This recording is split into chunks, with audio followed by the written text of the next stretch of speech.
Everyone, welcome. Welcome to everybody. Great to see you all here.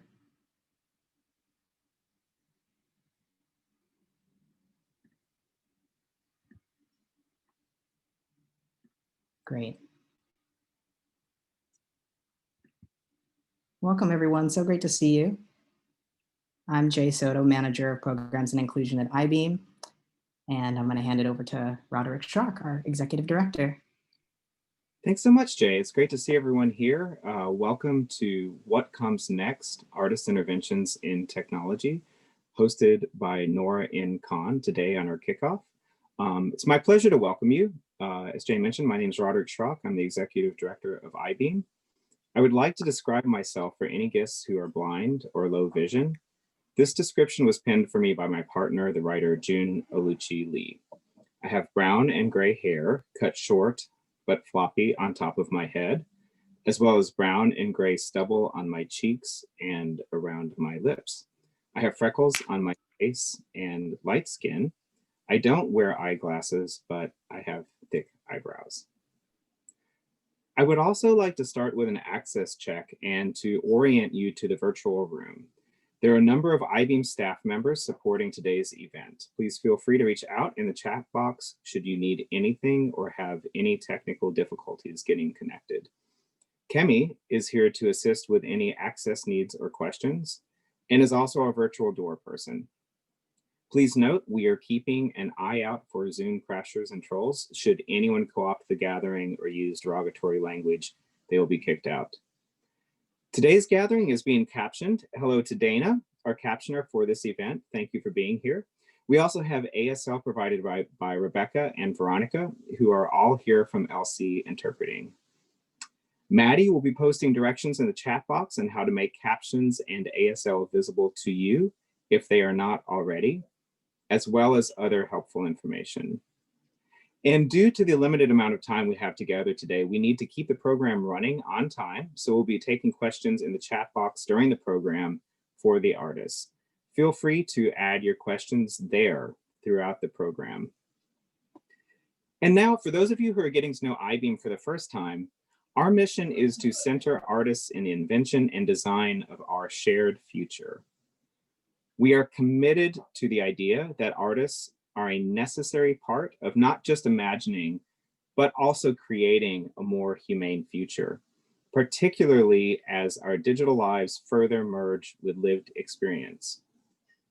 We strive to enable people to think creatively and critically about technology's effect on society by nurturing those artists who are engaging and wrestling with the profound changes that are happening globally. Our newest initiative, Rapid Response for a Better Digital Future, represents IBEAM's vision accelerated. This week, starting today, we are celebrating artists from all over the world who are doing some of the most inventive and groundbreaking work to push society forward, clearing paths towards a more just future. I am truly honored to have launched this program with this group of artists and to further support their visions, investigating the deep present, illuminating the near future, and imagining worlds to come, drawing bright neon lines from ideas to impact. And it is with profound gratitude that I wish to thank our generous supporters in this initiative. The enthusiasm and fearlessness with which the Henry Luce and Andrew W. Mellon Foundations in particular supported this program from inception to realization is beyond anything I've ever experienced before. I also wish to extend personal thanks to Mariko Silver and Elizabeth Alexander for their leadership. Additionally, I'd like to thank the Jerome Foundation, which has been a longtime funder of our residency program. At the onset of COVID, they generously allowed us to pivot our resources for the launch of Rapid Response. And to the board of directors at IBEAM, I extend my deepest thanks for your support in so many unquantifiable and quantifiable arenas, and especially to our board chair, Joe Versace. And finally, IBEAM is indebted to the longstanding visionary support of the Atlantic Foundation and the New York Council on the Arts, and we're pleased to acknowledge the support of the Beatrice Snyder Foundation and the O'Grady Foundation. Thank you to all of our donors who believe in our work. And now I'd like to turn it over to Nora N, an IBEAM alum, who will be hosting today's gathering after sharing a little more about her work with you. Nora is a writer and critic on emerging issues within digital visual culture, experimental art, and music practices. She is a professor at RISD in digital media, where she currently teaches MFA graduate students critical theory and artistic research, critical writing for artists and designers, and history of digital media. She's a longtime editor at Rhizome, based at New Museum in New York. In 2020, she was the Shed's first guest curator, organizing Manual Override, an exhibition featuring Lynn Hirschman-Leeson, Sandra Perry, Martine Sims, Mortian Alayari, and Simon Fujiwara. Her most recent work is a short book published by the Brooklyn Rail titled Seeing, Naming, Knowing. She consistently publishes criticism in places like Four Columns, Art in America, Flash Art, Moose, California Sunday, Spike Art, The Village Voice, among others. Nora, it's now with great enthusiasm that I turn over today's proceedings to you, and thank you all for being here. Thank you so much, Roddy, and thank you, Jay, for the intro at the beginning. Hello, everyone. I'm Nora. I am a critic and writer, and Roddy, you did a great introduction.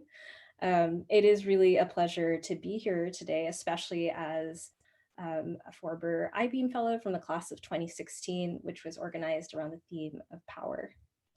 So a brief description of myself. My pronouns are she and her. I'm a woman with long black hair, very tired brown eyes, dark skin tone, sitting before an extremely bright light. I'm in a room with a white slanted ceiling and books and a framed drawing in the background. And I'm in a blue shirt, and the video is from the shoulders up. So welcome to the first day of meeting IBEAM's Rapid Response Fellows, the first 6 fellows, in this program titled Individual Autonomy, Borders, and Immigration.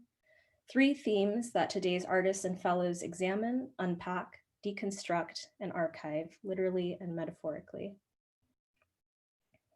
So at this moment of intense local flavor to the respective crises, social, political, epidemiological, that we are grappling with, today's presenting IBEAM artists frequently offer individual and local out to regional and global perspectives.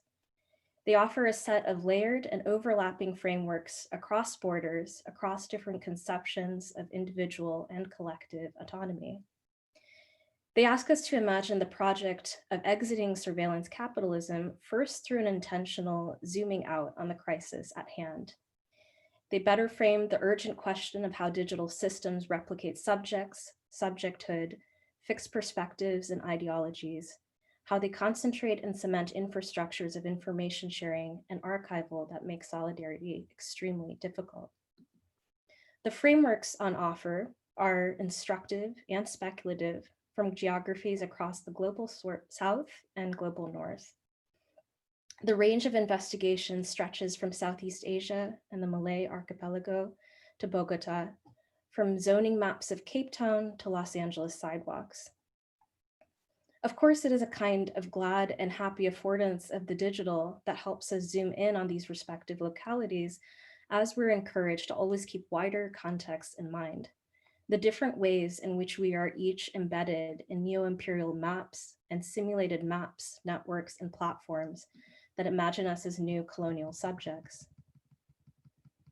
I find often in discussions of counter-surveillance, surveillance, we is frequently rooted in critical discourse about technology in the West.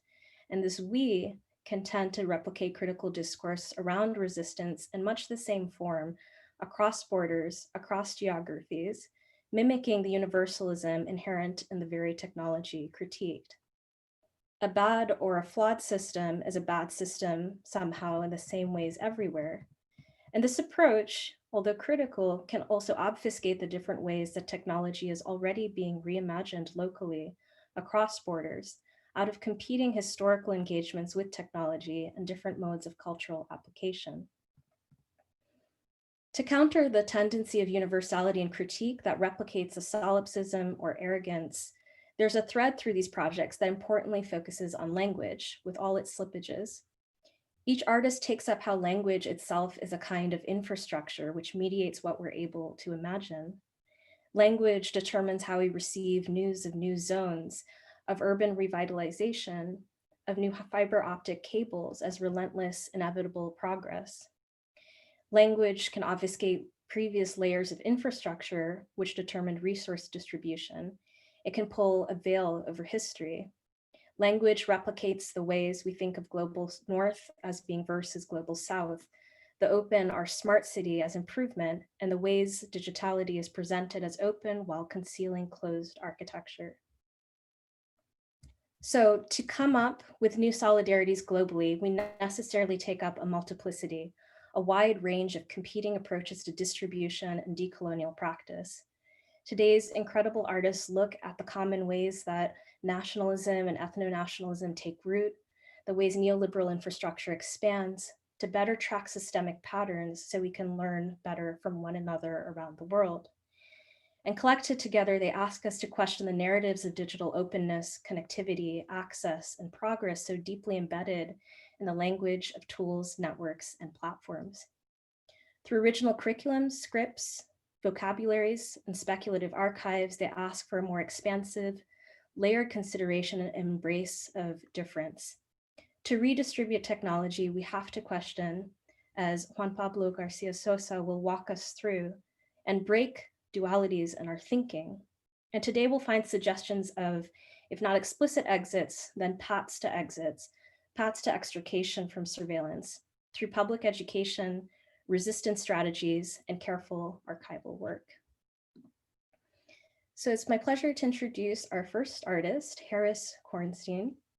Harris Kornstein is an artist, researcher, and drag queen examining digital culture and queer politics. Their project Screen Queen Face Fail explores drag makeup as a tactic to confuse facial recognition algorithms by reconfiguring facial features through contouring and embellishment. Hi, I'm Harris Kornstein. I am an artist. I'm a PhD student in media culture and communication at NYU. I'm also a drag queen, Little Miss Hot Mess. And my I-Beam project is part of a larger research and art project looking at how queer and trans cultural practices might be reconceived as strategies for resisting surveillance capitalism. So in this project, Screen Queen Face Fail in particular, I look at drag as both a conceptual approach to managing one's identity and persona, thinking about the ways that drag's messiness, its ambiguities, its constant transformations disrupt not only binaries of masculinity and femininity, but also complicate discourses of privacy and publicity, of invisibility and hypervisibility, of truth and fiction. And I also want to look at how drag makeup in particular can be a direct tactic for confounding and messing with facial recognition algorithms. To me, it's something that I've observed kind of in the wild, and it's also something that I think can be accessible to anyone who wants to try on drag a little bit. So in many ways, this project started about 5 years ago when I was working with a group of drag queens to challenge Facebook's so-called real names policy. At the time too, I noticed this trend among drag queens of often posting screenshots where Facebook's facial recognition algorithms had mistagged queens as each other. And often these were posted with a little bit of a read or a little bit of shade in a kind of like, hey girl, look what Facebook thinks you look like kind of thing. But it made me think about how, even though Facebook claimed that its software was 97% or so accurate, it really did a bad job with queens. And that was reflected in so many other ways that we saw that queer and trans and other marginalized communities were not the intended or supported users of their platform. What this slide shows are a number of images that were incorrectly tagged as my own drag persona, and it really shows the range of images from other performers, Georgia Lucas, a painting on a mural that were incorrectly tagged as me. So it really got me thinking about how drag queens' messiness could actually be a tactical advantage, how we could not think about this as a flaw, but think about it as a feature and think about how we could, in some ways weaponize it against these apparatuses of surveillance capital. I decided to create this portrait project where I would kind of create what I call an anti-data set of portraits of drag queens as a way to test the efficacy of Facebook and then eventually other platforms' facial recognition algorithms. So over the past few years, I've been photographing drag queens in the San Francisco Bay Area. I photographed about 27 now. And what I do is I ask each queen to sit for 3 different portraits. One is a portrait of them out of drag, kind of their everyday look. The second is a typical look for them in drag. And then third, to basically recreate a schematic of a style of painting face that I've created based on the drag legend Divine. So very severe eyebrows, severe contour, big lips, a mole, a little bit of reshaping of their nose and chin areas, with the idea that by having everyone kind of paint in the same way, that might actually provoke misrecognition by facial recognition software. This triptych shows 3 portraits of Dulce de Leche, as I've described, showing her very different styles of presentation and drag. And this next slide shows a number of drag performers all painting their faces in that divine-like style, which of course has some similarities, but also looks very different across a number of faces. So I created all these portraits over the past few years, and this is where iBeam really came in. It gave me the opportunity to actually go through and process this backlog of images that I'd had and actually put them to the test. So in order to do that, I wanted to kind of go straight to the source. So I focused on using Facebook as kind of my testing environment. And so I uploaded all of these to Facebook and then basically looked to see which ones it got right, which ones it got wrong. Here what we can see is a collection of all of the portraits, and the ones that are in green are ones that were correctly identified. The ones that are in red are the ones that were incorrectly identified, so those are kind of false positives. The ones that don't have any frame around them, it's a little unclear. Those were not tagged as individuals. And then there's the one in blue, which is the one that was not actually recognized as a face at all. And you can see that performer kind of paints in a very atypical style. What you see here are the 10 portraits that were not recognized correctly by Facebook. And this is something that I'm still starting to figure out how I want to talk about. It's important to me that this not be a quantitative analysis, because I don't think I can compete with obviously the amount of data that companies like Facebook have. And I also don't want it to be recuperated back into their project to try to make their facial recognition algorithms, quote unquote, work better. And so in some ways I'm kind of talking about it in more narrative terms. So I'm currently writing up an essay to kind of document this process and my findings. And I want it to be a bit more narrative and first person. I plan to release this in a few different ways. One is as a kind of gallery installation view with all the different portraits. A second is through a website where I can include that essay and some additional information. And then a third, which was a suggestion of one of the iBeam fellows, was to create an artist book that can kind of, give a little more gravitas to that essay and to the photographs themselves, as a way to honor all of the creativity of the various performers who collaborated with me on this. I also want to quickly shout out Kai Carranza, an undergraduate student who helped me do some of the photo retouching during this phase of the project. And also, again, thank you to iBeam for your support of this project, and also to all of the participants in this cohort. It was truly great to get to know all of you and work with you. Thanks so much. Thanks to Harris for presenting their project. In looking at autonomy on social platforms, Harris suggests the possibility of new infrastructures and systems. We can better understand algorithms as reflections and expressions of systems of oppression. And in understanding how machines see, one might better use modes of invisibility and invisibility, obfuscation and opacity, exaggeration, and pushing of the system's boundaries to reveal its logics.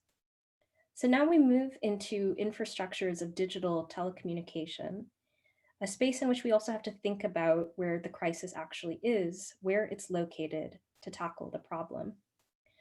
The project Digital Prepper Toolkit is a collaborative project by artists Sarah Grant and Rosa Menkman, aiming to support self-reliance in the event of a digital crisis, or when no infrastructure or social platforms can be trusted by the public.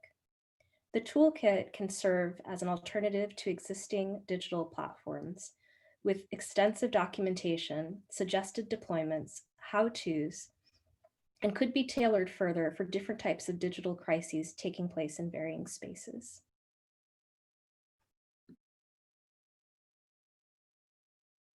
My name is Rosa Menkman, and I'm presenting a Digital Prepper Toolkit, a project by Sarah Grant and myself. A toolkit that would hopefully not only help us during a time of crisis, but that would also become a platform to facilitate a conversation about the many layers of digital crises. Now, at the end of the residency, we define digital crisis as a compromise in digital telecommunication infrastructures, which happens when the terms of a mutual agreement are broken, or for instance, an infrastructural framework doesn't work the way it's generally expected to work. The first stage of our Digital Prepper Toolkit research involved the definition of its possible terms of deployment from a theoretical, a practical, and a technological perspective. One of our main goals was to find the ways to communicate to communities outside our own cultural and geospatial backgrounds. We did this through the development of an open forum online and by actively pursuing interviews with organizations that worked or were based outside of the US or Europe. With these interviews and questionnaire, we aim to obtain a diverse and inclusive understanding of what digital crisis is. So here are our findings. Part of the world has been in multiple perpetual states of crisis. Due to the fact that we live in a post-digital era, it is actually not so easy or even possible to separate the digital realm from our daily lives, or vice versa. The digital is actually entangled with everything social. We think it could be helpful to differentiate between crisis in the digital or a crisis due to the digital. But in our preliminary categorization of crisis, we have not made this distinction yet. In the end, digital crisis needs to be analyzed not just in terms of who is in a state of crisis, or where they are located, or on what platform the crisis takes place. Digital crisis can take place on a macro scale or on a personal micro scale. But we always need to be careful whose crisis we are analyzing. Is the person in crisis marginalized, or are they privileged? Whereas at the same time, some communities might be in crisis, other communities can receive windfall. And finally, a non-linear timeline of crisis then involves preparation, survival, recovery, and growth. And these stages are by no means linear. Someone can jump in between them. First, there's the prepper stage. In this stage, there are different layers of preparation, from a home prepper to a community center level. Preparation starts with taking stock of what you have. It involves risk assessment both on a technical and a social level. And this involves the understanding of the ecosystem or the ecology in which you're preparing yourself. While it can be helpful to prepare, it should be noted that this approach is not always useful and can even also have negative consequences. In a state of digital crisis, you don't know yet what's at stake. Things have become opaque, insecure, or invisible. It's a time that invokes coping mechanisms and tactics. You're working with what you have. You're looking for immediate relief. You have to get through the moment. And this is also where rapid response comes in.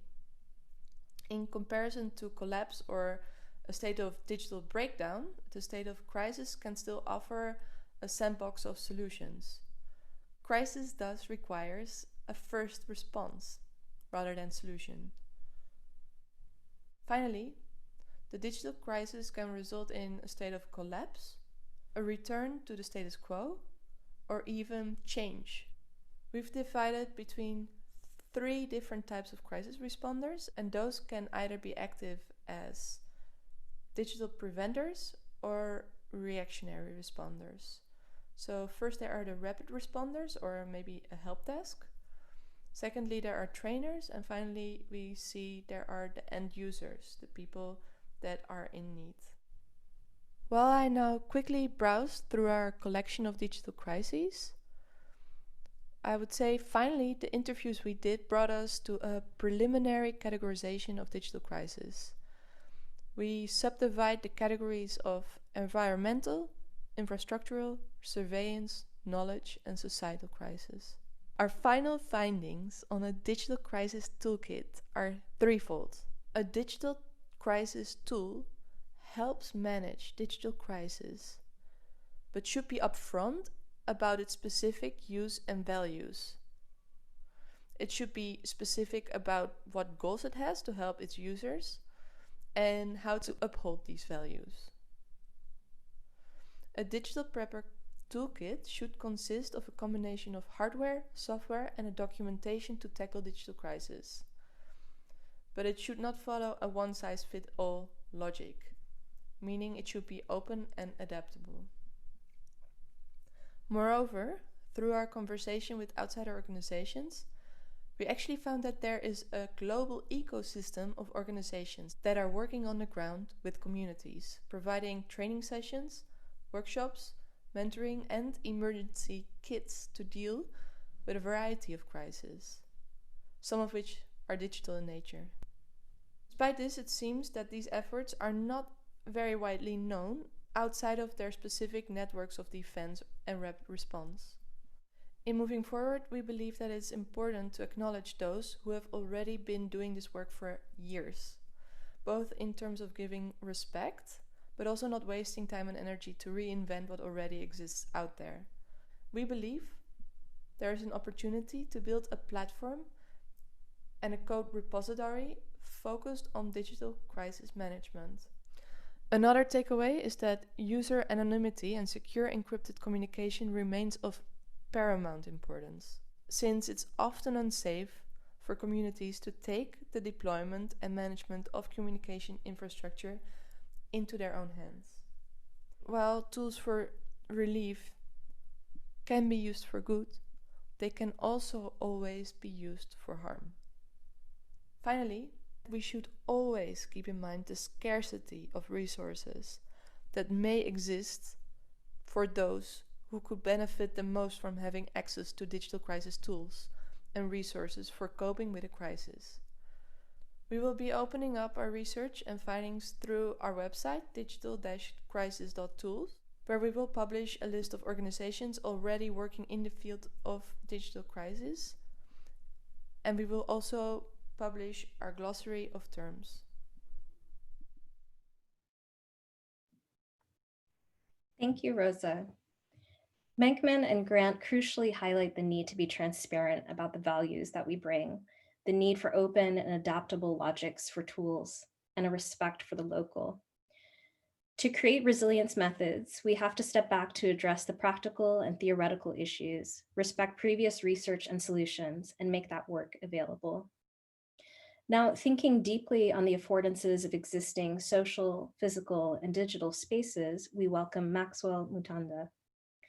Maxwell Mutanda is a pluridisciplinary researcher, designer, and visual artist whose data visualization and architectural practice investigates the role of globalization, climate, and technology within the built environment. His project researches covalence between the quote, right to the city and accessible digital space through investigating technology's impact on the spatial injustice of digital platform workers in the global South, particularly motorcycle couriers.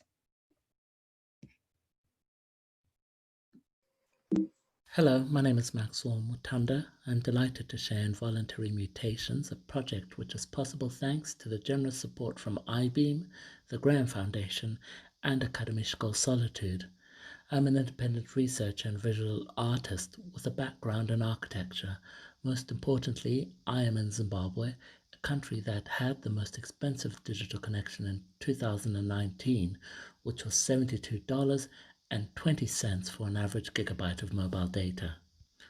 The project investigates the under-acknowledged impact of technology on the interstitial spatial practices of low-wage, itinerant workers in the global south, particularly motorcycle couriers that facilitate online food ordering, as shown here, and questions the role of digital infrastructure to redress, represent, and reconsider the absence of informality, indigeneity, and citizenry. The project sees architecture as a learning tool, or to quote Venturi Scott Brown, learning from the existing landscape is a way of being revolutionary for an architect, not the obvious way, which is to tear down Paris and begin again, as Le Corbusier suggested in the 1920s, but another more tolerant way, that is, to question how we look at things. For example, this video shows 4 men walking at night along a suburban street. 2 of them are using their phones as torches to light their way. Also pictured is an image from the Twitter user JJ Elomami of students in a university lecture theatre in Libya doing their exams during power cuts, heat, and the current COVID-19 pandemic, using their phone flashlights in place of overhead lighting. This use of technology as a replacement to traditional infrastructure informs the project's targeted audience, which is a predominantly urban, majority young, and overwhelmingly underprivileged demographic in Africa. Pictured in front of maps that show the advent of undersea cables to Africa since 2009 is Invasive Species, a photographic series by Dylan Marsh, which shows cellular towers disguised as trees. The project pivoted to investigate historic infrastructure development, such as the 19th century rail and telegraph cable system shown here on a map of Harare, in contrast to another view of the current South Atlantic and East African submarine fiber optic cable system.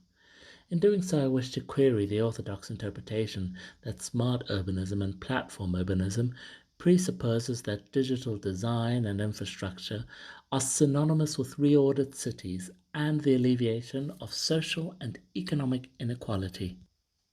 In considering the hidden economic value chains and spatial consequences of Silicon Valley urbanism, the project builds on the work in this regard by Professor Lisa Parks at MIT, as well as Keller Easterling's seminal book, Extra State Craft, The Power of Infrastructure Space, from a non-Western and non-stereotypical perspective.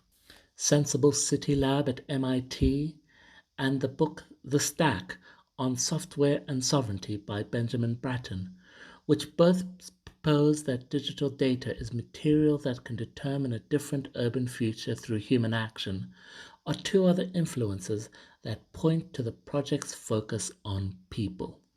In particular, an immigrant workforce of dislocated Africans that at once sustains the research through public engagement and allow for the interrogation of exclusionary practices in archives and statutory instruments.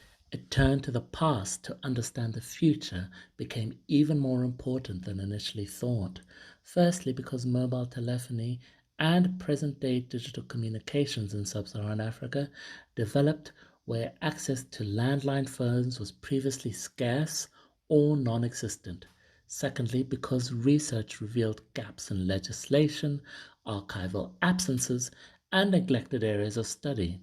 In other words, the historic exploitation of land and labor in food production, as pictured in these collaged visual images, mirrors the intersection of race, income, and environmental justice within digital design and production in the built environment.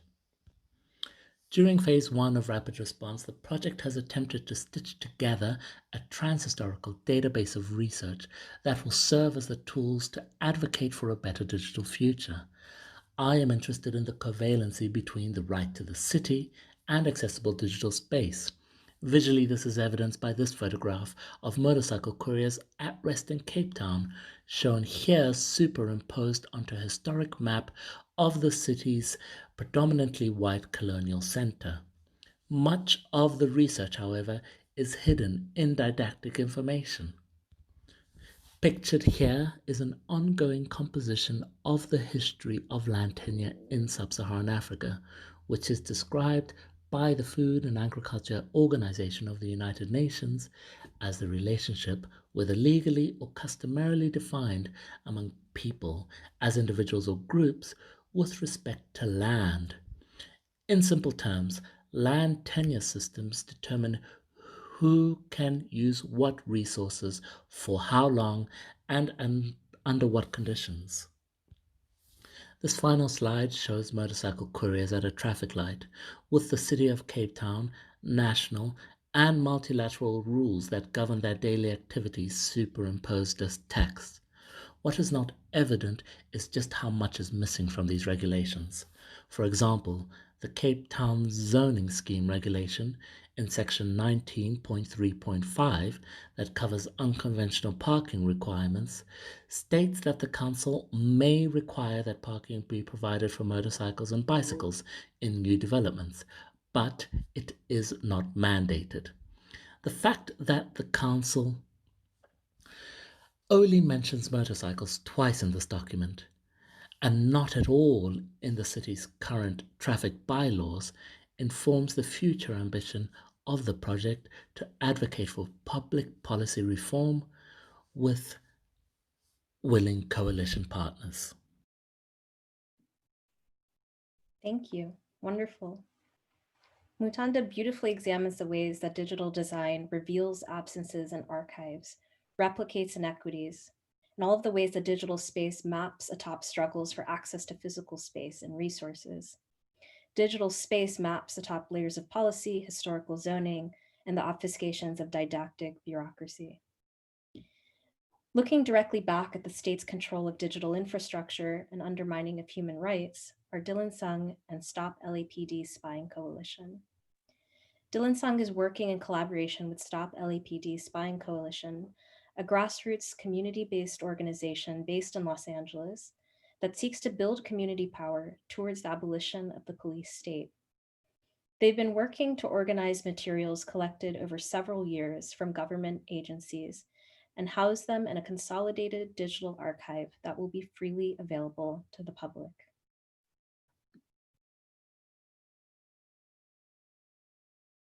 Hi, my name is Hamid Khan. I have brown skin tone. I have brown eyes, thinning gray hair, and a long face. I'm wearing reading glasses, and I'm currently sitting down, and the video only shows up to the top of my shoulders. There's a window behind me with a deep orange curtain. I'm also with the Stop LAPD Spying Coalition, whose mission is to build community power towards the abolition of the police state. The coalition organizes to expose and dismantle the rapid expansion of the surveillance state and the continuing incorporation of counterterrorism and counterinsurgency tactics and programs into local policing. Our vision is the abolition of surveillance, spying, and infiltration in its multiple forms. The policies violate our human rights, undermine basic democratic principles, and impact our political, structural, economic, and cultural lives. The coalition intends to demystify the perceived challenges of accessing documents from the public sector and state institutions. Hi, I'm Aldo, a medium brown skin tone, non-binary person of an undiscernible age. I'm wearing a pair of big black headphones over a blue-green tie-dye headband, attempting to tame a mop of gray curly hair. I also have a pair of brown rectangular eyeglasses on my face, covering a set of tired, weary eyes. I'm also wearing a beige t-shirt top. Because I'm working from home, there's a bed in the background and I don't have the best lighting. I'm also a member of Color Coded, a technology collective based in Los Angeles, examining and addressing how tech is not neutral. We also support organizations like the Stop LAPD Spying Coalition in developing technology projects like the Coalition's archive. For this phase of the project, we have designed and built a WordPress website as a working prototype of our vision. The site is accessible through the browser and contains a homepage, a section for curated timelines, a browsable archive, and video resources for getting involved. Visually, the website uses a top navigation with a maroon background. On the homepage, we feature the graphic for the Before the Bullet Hits the Body campaign. Hi, My name is Ben Branyan. I have a light skin tone. I have dark brown eyes, short dark brown hair, and a mix of red and brown colored beard. I have a long face. I'm sitting down with a video showing the top of my shoulders. I'm wearing a t-shirt. There's a wall behind me with a poster. In phase one, we have created a prototype of the archive using the open source CMS WordPress. The code base is stored in a public repository that will allow for future collaboration from other web developers. The website is being hosted with May 1st Movement Technology, a nonprofit membership organization that engages in building movements by advancing the strategic use and collective control of technology for local struggles, global transformation, and emancipation without borders. Hi, my name is Jamie Garcia. I'm an organizer with the Stop LAPD Spying Coalition. I have black hair, I have brown eyes, I have light brown skin, I have a rounded face and a very big smile. I'm seated down in front of the computer. You can see my shoulders and a gray shirt that I'm wearing, and the wall behind me is beige. I'm a nurse and a grassroots organizer. And when I say a grassroots organizer, that means that I've learned how to organize by organizing. And I also want to say that I'm a grassroots archivist, and that means I've learned how to archive by doing our archive work and by building this archive. And I say this because I'm that the community will also be a part of not only learning how to archive, but learning how to use an archive towards building power and knowledge towards dismantling policing. In my process of learning how to archive and looking at documents and creating metadata, I really started by thinking about what does the community want to learn, what does it mean to read a document, and how do we find that document. Now that search may be based on language that the state often uses to describe who we are and how we experience the world, or how they categorize us. But also this language is also about how we experience the world. So this archive is really going to explore state language and our own language. So for example, LAPD, the Los Angeles Police Department, often describes their policing as community policing. At the Stop LAPD Spying Coalition, we see this as counterinsurgency, a way that police comes into our community with motives to criminalize us and to gather information about us. Another example of this is Hollenbeck Division, how LAPD tries to describe the Boyle Heights community. Hi everyone, my name is Dillon Sung. I'm light to medium beige in skin tone. I have black monolid eyes and long frizzy hair. I have an oval / heart-shaped face, and I'm often told that I look quite young for my age. I'm currently sitting down and the video shows up to the tops of my shoulders. There is a bookcase and a window with curtains behind me.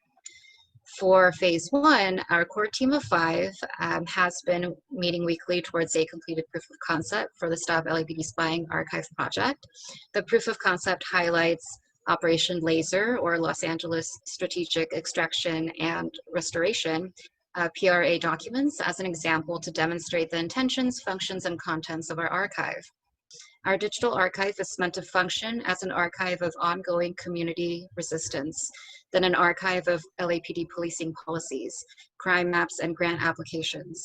We create community knowledge in part through our active filing of PRAs, which require navigating communication with the LAPD regarding which documents must be released to the public. Our archive project is intended to extend this meaning making and intervention through to the archival process itself. Part of our development of abolitionist technology is this creation of language through the building of folksonomies, or our own vernacular vocabulary for descriptive metadata.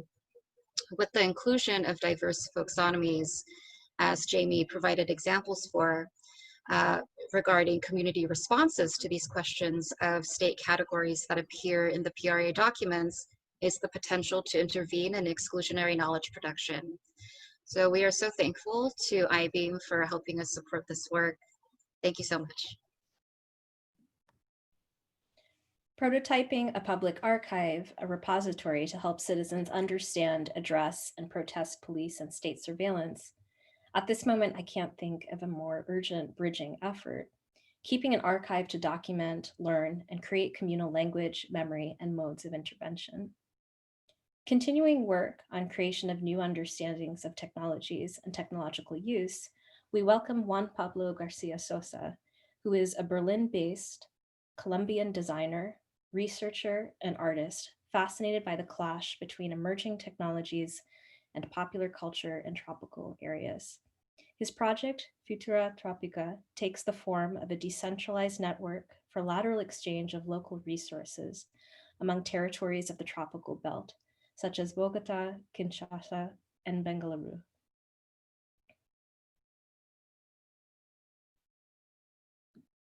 Hello there, I'm Juan Pablo García Sosa, or JPix. I was born in Colombia, I grew up in Bogota, I'm currently in Berlin. I'm a designer, researcher, and artist fascinated by the clash between emerging technologies and grassroots popular culture in tropical territories. I've been investigating for over 7 and 8 years how technologies are being misused or reappropriated in the tropics and develop other understandings and systems and basically other scenarios and realities and words that would have been otherwise unthought in the so-called global north. I'm interested in various forms of knowledges, designs, and technologies, driving forces that continuously shape and reshape the world we live in, and in my opinion haven't been sufficiently influenced yet by inputs coming from outside of the global north. This is something that has been pointed out by regionalist theorist Walter Rodney, Colombian post-development theorist Arturo Escobar, perspectives as well from Portuguese theorist Boaventura de Sousa Santos. Basically, all of them revolve around this imposed idea of development, asymmetrical relationships it has established between the so-called developed countries and the third world developing countries. We live in a world of modern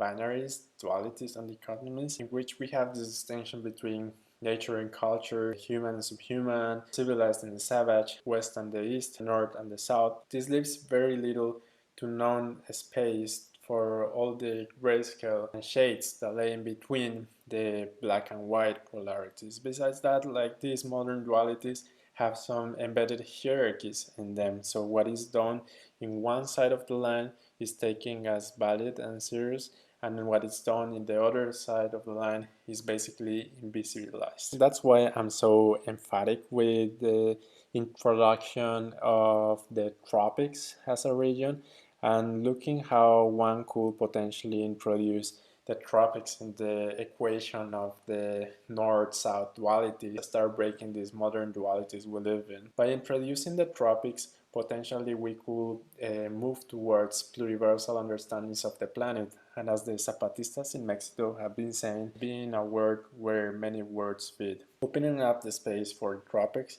could potentially open up the space for other regions to follow. The tropics, a region that has been historically been over-exoticized, exploited, and undervalued. Reclaiming back the tropics is acknowledging and recognizing that the tropics is a place where knowledge, science, and technologies can emerge. Also reflect around the idea of how me as a Colombian can sometimes relate more to someone in Kenya and in Vietnam than someone in Canada, potentially because we share similar climates and notions of time, or possibly because we share similarly diverse environments and landscapes. Very often the tropics are described as these cocktails of sound diversity and crisis that make people face realities that challenge what is possible and what's not almost every day. People develop different responses to relate to their environments. One example of this is what I see as the tropical resilience that you find in indigenous traditional knowledge that is not so much focused on the idea of resistance and radicalism, but is more focused on elasticity and going with the flow, developing symbiotic relationships with environments. Very much interested in the ways tropicals relate to the environments and manage to turn around things. In fact, ancient Greek roots of tropics is tropikos, and it means to turn. I'm particularly interested in the tropikos as a mindset that you see expressed in the way how tropicals relate to their natural environments, but also to the second nature. This takes various forms of tropical hacking, ranging from Brazilian Jaitinho and Gambiarra to the Indian Yugat and to the Latin America Rebusque and Hechiza. These various forms of magical hackerism are only some examples of how people manage to turn around things and bypass the established through workarounds. I find enormous potential in them. I would like to see how they start a dialogue between all these various forms of magical hackerism. My project is called Futura Tropica, and Futura Tropica is a decentralized network of grassroots community networks in the tropics. It plays with the idea of the Wood Wide Web and the way how trees are interconnected and communicate with each other through their roots in combination with fungi as mycelium, and basically redistribute their nutrients in rhizomatic lateral ways. This network works with the so-called Interplanetary File System Protocol, which is a P2P distributed network which enables to host files in several nodes that can be powered with Raspberry Pis, for example. It doesn't require high-speed internet. Each node or rhizome is a DIY local network for exchanging local resources in which people can connect through their phones or devices, but it's also complemented with a USB stick distribution system similar as the one in El Paquete Semanal or the ones in Colombia. Currently, the network starts with nodes or rhizomes in Kinshasa and DR Congo, in Bogota, Colombia, and in Bengaluru, India. Later on, Ouagadougou in Burkina Faso will be added, and Manila in the Philippines. The idea is that this network grows, so please don't hesitate to get in touch. We keep growing laterally in the tropical belt. One thing that is going to be explored in the network is the idea of how we transition from FLOSS, free libre open source software, to flow technologies, systems that are meant to mutate and be well. We were able to develop an image, a downloadable image for plug and play connection to the Futura Tropica network. The bigger picture, the aim of the project is to redistribute the networks of technologies currently concentrated and dominated by the so-called Big Five, with inputs not only coming from open source technologies, but from technologies from the Tropicos. Distribute the networks of imaginaries currently dominated by cultural imaginaries from US, America, Europe, and basically the global north. Breaking these dualities and dichotomies and making some space for the margins and the gray zones that lay in between, hopefully we can reduce the verticality embedded in the way in which we relate to other people, other environments, and the planet. We can aim for more horizontality and lateral ways of relating. Thank you, IBEAM, for supporting the Futura Tropica project. Hopefully the tropics can become a key player in the planetary conversation. Wonderful. A crucial reframing and questioning of the hierarchies and binaries from civilized to developing to create, quote, a world where many worlds fit. We see again the necessity of deconstructing language and imaginaries, persisting towards a turning to help cross borders in a more meaningful way. By first destabilizing, reworking, and redistribution, we might better share community, resources, and cultural knowledge across decentralized networks. We close the day with Soft Wall Studs. Soft Wall Studs is a collaborative project in Singapore involving several artists, writers, filmmakers, art workers, and researchers. Their project, Palau Something, is a series of online programs cultivating sustained futures of cross-border solidarity and decolonial affinities between 20 cultural workers from Indonesia, Malaysia, Philippines, Singapore, and Taiwan.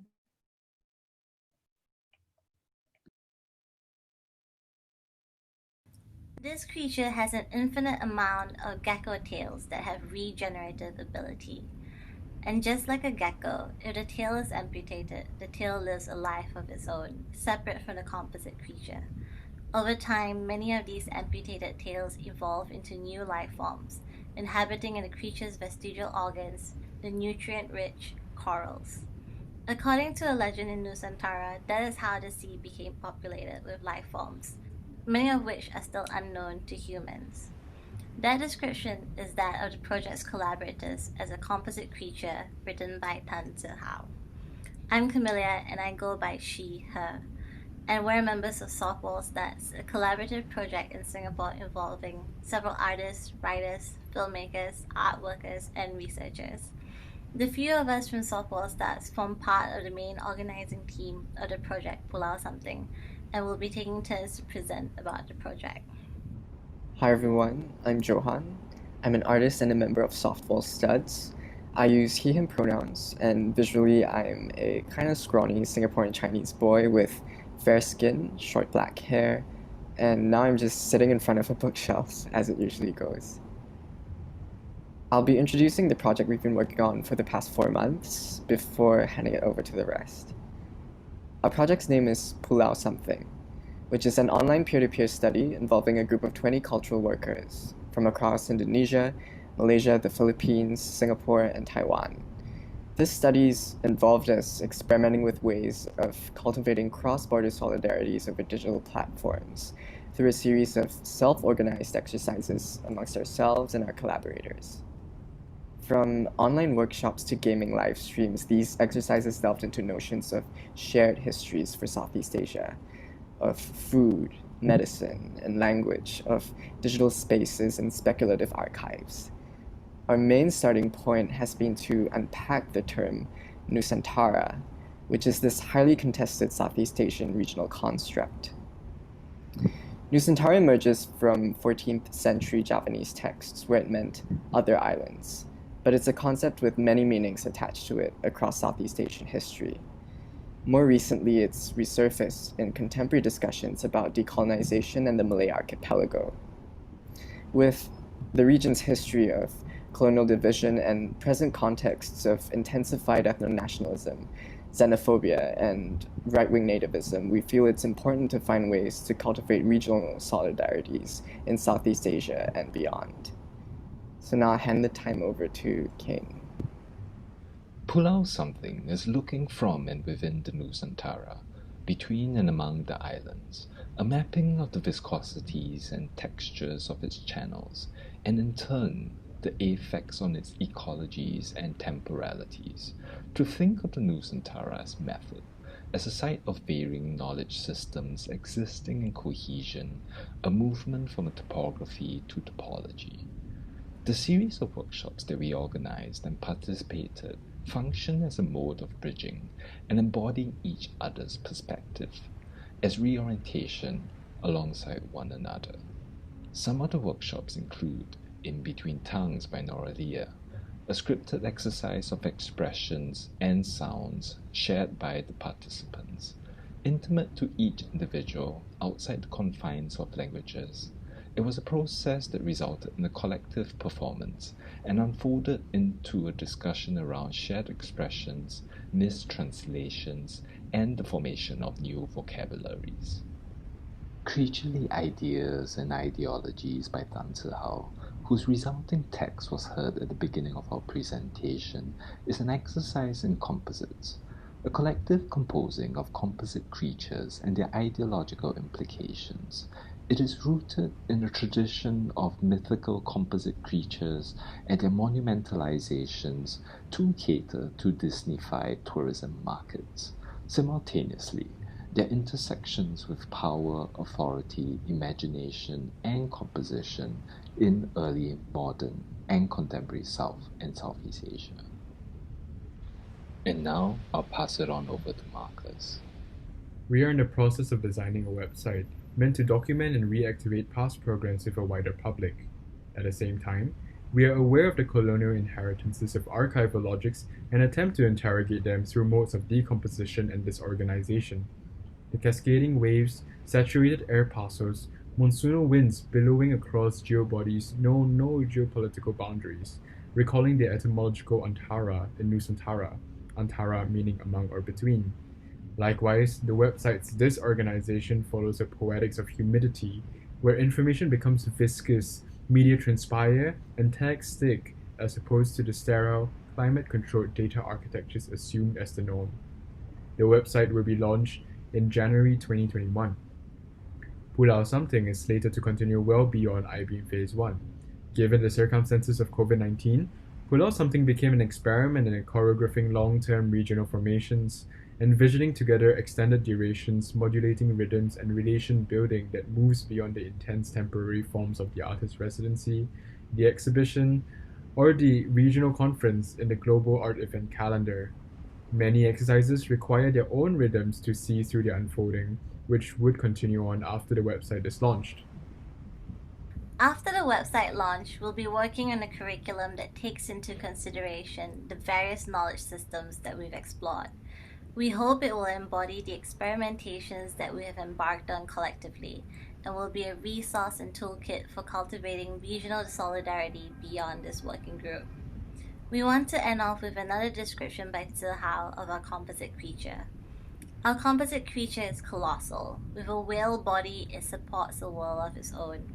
Extremely shy, it lives underwater and attempts to camouflage itself with its brown and spotted giraffe fur, but often to no avail. As a supplementary defense mechanism, rows of harmless, lizard-like spines cover its back. It used to have wings for flying, but having lived in the ocean for too long, its wings became fins. Thank you, Softwall Studs, for that evocative close. Imagining the mythical composite creature comprised of all of us as a collective, drawing on practices of unlearning, decomposition, to find new ways to cultivate regional solidarities, from contemporary Southeast Asia, across boundaries, along monsoonal wind flows out to a global scale. A deep thanks to all of the artists today for sharing their brilliant projects. Please explore their websites, their archives, and documentation to join in their engagement and questioning. And thank you for joining us today. If there's a little bit of time for questions, I think we might have a moment for that. Thank you.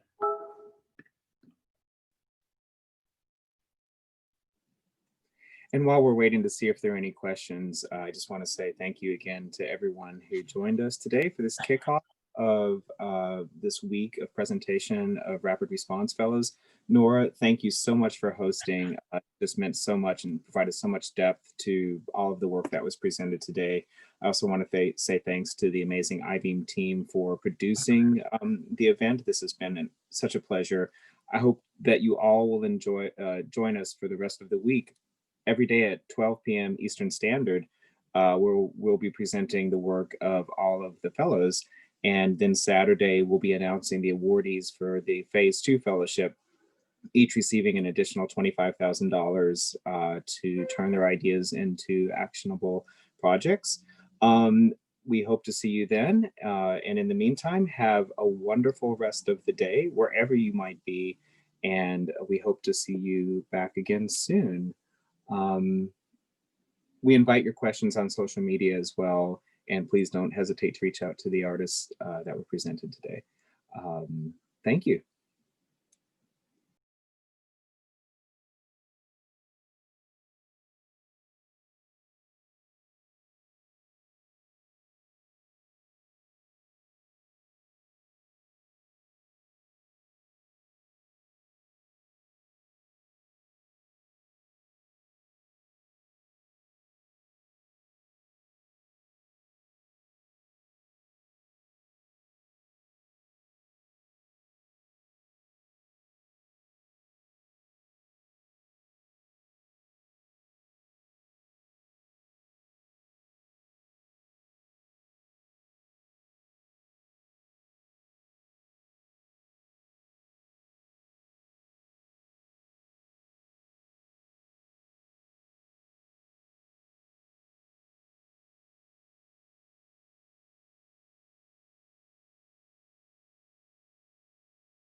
Thanks so much, everybody.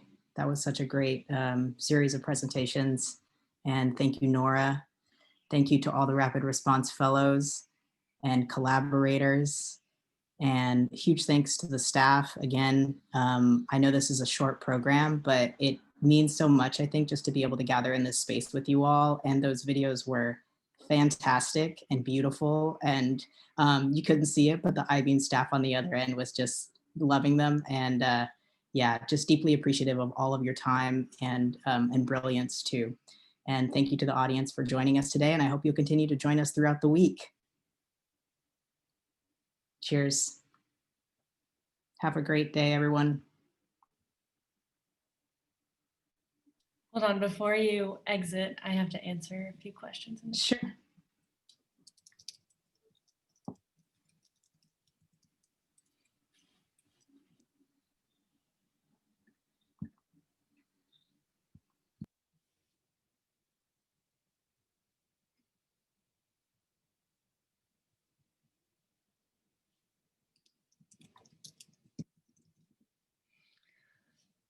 Okay, thanks everyone.